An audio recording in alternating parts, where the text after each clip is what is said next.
Hey friends, today I'm building a small library and museum for my date night series. Let's check it out.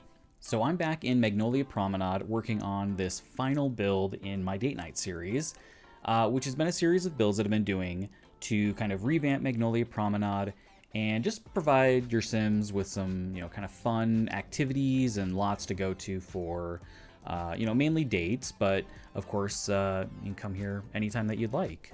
And I decided to do something a little bit different with this one. So this building might look a bit familiar if you've been in Magnolia Promenade before. This is the clothing store that was originally on the lot next to it. And I moved it over because I kind of liked the exterior of the build and I liked this open middle part inside from the second down to the first floor. So I thought I would keep that and just kind of, or renovate this building.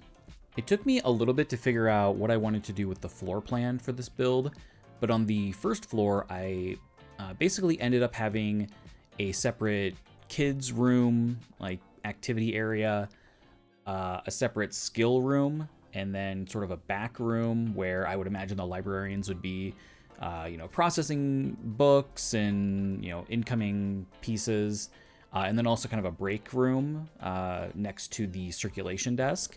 And I change up how these stairs are. I was gonna do this kind of sort of double stair thing with maybe the circulation in the middle, but it wasn't really leaving me a lot of space to actually put like bookshelves and computers and all of that. So I basically just moved the stairs to the right from where they originally were in this building, and I think that worked a lot better, just to have the separate kind of librarian only area and then these skill rooms, and then the restrooms that I'll put in here in a second. And with how small this lot is, I was pretty happy with how much stuff I was able to get in here. There's even like a rear exit that you'll see a little bit later on.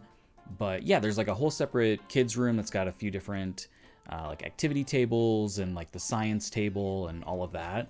And then there's kind of like a more adult skill building room with an easel and a chess table and a woodworking table and some things like that. And maybe that's maybe not the most realistic, but it's really good for gameplay just to have all these items, kind of in the same lot and available. So yeah, I wanted to make sure that this was a very usable lot if you do want to download it off the gallery. And I was imagining that this had been somewhat recently renovated. So the inside's got this, kind of more modern flooring and these, large windows and doors to these skill rooms. And yeah, I think that worked out pretty well. I was kind of debating if I wanted to do more of a historic vibe, but I think it would have made the space feel really, I don't know, kind of small and like stuffy if I went with like wood paneling or, kind of more historic or traditional like wall coverings and flooring and things like that. So I think keeping it lighter and a little bit more modern looking with all this glass just help keep it feeling not quite as squished as it could have been. But yeah, how are you all doing? I hope you are staying well. I'm recording this on Sunday before the Super Bowl, and I know this comes out afterward, but you have to let me know if you watched. I don't really have plans to watch the Super Bowl. I'm not a big sports person really, but I would probably be rooting for the Eagles just because the Chiefs won last year, and that's really the only reason. But yeah, you'll have to let me know if you watched, what you thought, or if you had or went to any parties. I was gonna throw a Super Bowl party, but all of my friends had already had plans because it was kind of last minute. So, which is fine. I don't have strong feelings about it. It's really just an excuse for me to get people together. So, and eat way too much food. So yeah, if you have a go-to party food, like an appetizer, let me know. Even better if you have a recipe, would love that. But yeah, here in the build, just doing a couple of small bathrooms on the first floor here. And I decided to add in a changing table. I thought that would be useful if you wanted to bring, infants or toddlers to the lot too. even though I don't actually have, I don't think I put anything in here that's really usable for those Sims. But, you know, if you still wanted to bring in them. And I realized that the changing table was going to be kind of like in the way of viewing things, so I just rotated the room, which I think worked better. And yeah, here is the kind of first skill room. This just has a bunch of random things in here. I think the library required the chess table, and then I wanted to make sure that this would also be usable as a museum lot if you wanted to do it that way. And that required an easel, so that's in here. And then yeah, I put in the newer woodworking table from the artist studio kit, and then a few musical instruments. So you know, kind of covers a wide range of skill items there. And then for this kids room, you know, I wanted it to be more colorful, a bit brighter, a little bit more fun. So used a lot of like greens and blues in here with these kind of pops of yellow and orange, just to contrast it a little bit. And yeah, I got a science table in there, a couple of just like drawing activity tables, this block building thing, which I thought was kind of fun, and this game table, which is also usable by adults. So your adult Sims can use that as well. And I put in that dollhouse in there. And for some reason, adult Sims just hate dollhouses apparently, because they would keep going in there and just destroying it. So I think I had them repair it like 3 times while I was like recording the tour and everything. So yeah, you might have Sims just coming in here and breaking the dollhouse, which is funny and just kind of sad too. I don't know, it's just kind of random. And I actually ended up not doing a ton of bookcases in this library. You know, it's a very small library. It's got a limited collection. But yeah, I just didn't want really tall bookcases everywhere and blocking views, and I wanted to keep as many of the windows as I could, just to keep, you know, it feeling light and bright and everything. But you know, there's still plenty in there for your Sims. It's maybe just not as realistic as a real library would be, but you know, I think it still works fine. And yeah, I decided to do like a little sectional in the corner, which I thought worked really well. I hadn't really thought of doing that before. And then I reused that same couch upstairs as kind of seating for the little museum area. And yeah, I've got plenty of computers in here. It didn't seem like, you know, it seemed like there was plenty for the Sims to use. There weren't like people fighting over the computers or anything. And I also put in a couple of the research machines from Discovery University. So if you have that and you wanted to, you know, have your Sims come here to research things, that is available as well. And I thought it'd be fun to add a little employee area. So I added this break room in here, which, you know, it's not really going to function that way, but it's also nice just to have them a lot for your Sims to like have food. So there were some Sims kind of coming in and out of here just to have snacks and nap on this couch. So, you know, that's an option, at least for gameplay. It's kind of nice to have. And yeah, I did the little like circulation area. I threw in a couple of technically cash registers, but just to kind of look like, you know, you could check out books there. And yeah, I'll add in like a book cart to that area here a little bit too, once I do the kind of back room. But yeah, I was trying to find an item to put a TV on here in the break room. But weirdly, a lot of the bookshelves you can't put TVs on. There's just like no snap points for them on there, you know, which is a little annoying. But I thought that side table worked really well. And yeah, I think it kind of fit in nicely. Yeah, and here is the back room area. I wanted to have a few different bookshelves and things to make it look like, you know, this is where they would get new shipments of books, and the returns would be processed in here and all of that. And yeah, this bookshelf from Werewolves that's kind of against the wall that I'm recoloring, that one worked really well. It looks kind of like it has almost like bins in it, which I think would make sense, like as you're like sorting things out. You know, I've never worked in a library, so I don't know exactly how it works, but I would imagine that might be useful.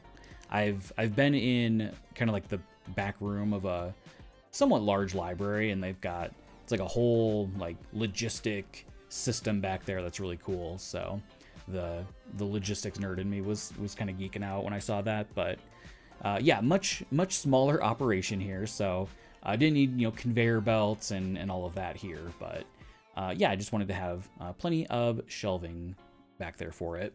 Also, have any of you actually gone on a date to a library before? I I don't know. I didn't really think it through. I don't know if that makes a lot of sense. I guess I don't know what you would do at a regular library for a date.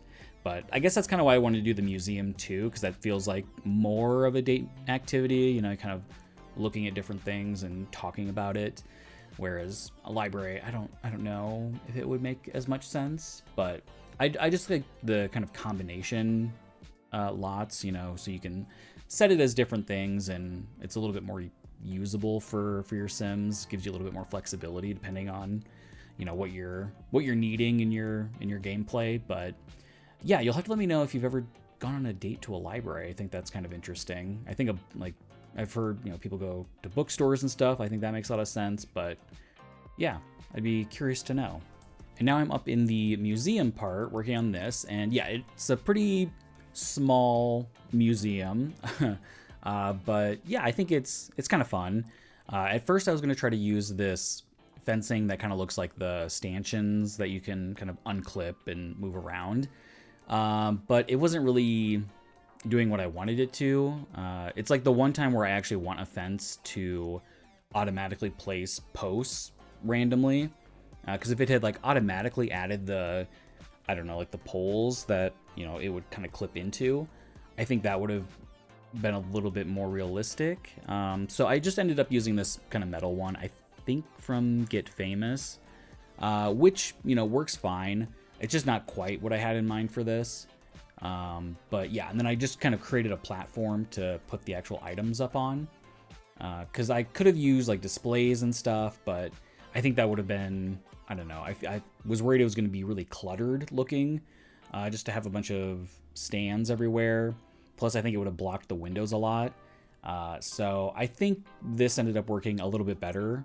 But yeah, let me know what you think, if maybe I should have just done stands or something else. And originally, I was going to try to do something kind of maritime related for this museum, since it is right next to the water, next to like the steamboat that's, you know, kind of in the harbor, and there's like a lighthouse. But there wasn't really enough items, I felt, that kind of told that story. So I don't know if there's really anything tying these items together. Maybe it's like a private collection from someone that they donated, or it's just things that were kind of maybe found in the area over the years that they've, you know, kept on, like held on to, that have some sort of historic value. But yeah, it's a bit random. There's like some more like art pieces and more maybe just like historical pieces, but yeah, no real overarching story for this. But I do add in a desk here in a second that I put a couple items on, and I imagine maybe like this little area were at least like donated from someone's estate, maybe some like very influential figure from the town. So yeah, that was pretty much the only story idea that I had at that point. And overall, I keep the exterior very similar to the original building. I just kind of move around the windows a bit, swap out some of the doors, just to make it feel a little bit more, I don't know, commercial, or like a little bit more, I don't know, government-esque, like a library would be. But yeah, I swap out the pillars too. I think these ones just look a little bit nicer, and swap out the fence. I think that fit in a little bit nicer too. And I got rid of all the awnings, mostly because they were all under like an overhang of the roof or the balcony. So I don't think they really made that much sense, other than just being maybe decorative. But I imagine that's not really an expense that the library would want to like have. So I got rid of those. And then with the columns, I have white ones basically in the front for the balcony overhang. And I was going to try to make them black like the ones that I have for the building. But I don't know, they didn't really look as nice. Like, I don't know, I kind of liked the different like colors, like the contrast I think was better this way. And then I was going to try to put columns on the second floor, but I just didn't think it really needed it. So yeah, I didn't do that. And then I did kind of like a exposed brick that's been like kind of plastered over and kind of removed. I don't know. I think it just kind of worked. I could imagine that at one point, you know, the brick was completely covered, and just because of like the salty sea air that there would be a lot of here, it just kind of has worn down on the building a little bit. So that was kind of the story I was going with there. And I just kind of quickly refreshed these planters at the front with a couple of palm trees, you know, kind of tie in with the other palms that are around the building, and just some different bushes in here, just kind of fill it up a little bit more. And yeah, I just kind of sized up those yellow bushes, which worked really well. I actually didn't think they were going to be big enough, even sized up, but it was kind of perfect for it. And I added a couple of signs at the front that I actually didn't realize when I placed them that they lit up. So it actually worked out really nicely that they lit up by themselves. So yeah, I didn't even have to add anything extra to that. And then I'm just kind of going around and finishing up with the lighting, and then that'll be it. This is kind of a quick one today, but yeah, coming up, I've got the last apartments in the build that I've been working on coming this week. And then next week, I'm not really sure. I'm still kind of doing some planning and figuring out what is coming up next. So if you have any suggestions, anything you'd like to see, please let me know. I would love to hear that. But yeah, that's pretty much going to do it. If you want to download this is up on the gallery. I think it's called Magnolia Library and Museum, so should be pretty easy to find. But yeah, I just want to say thank you so much for watching. I really appreciate it. I know there's a million other things you could be doing, so it means a lot. If you liked the video, please leave a like. That helps a lot. And subscribe if you'd like to see more. Thank you so much. Have a great day.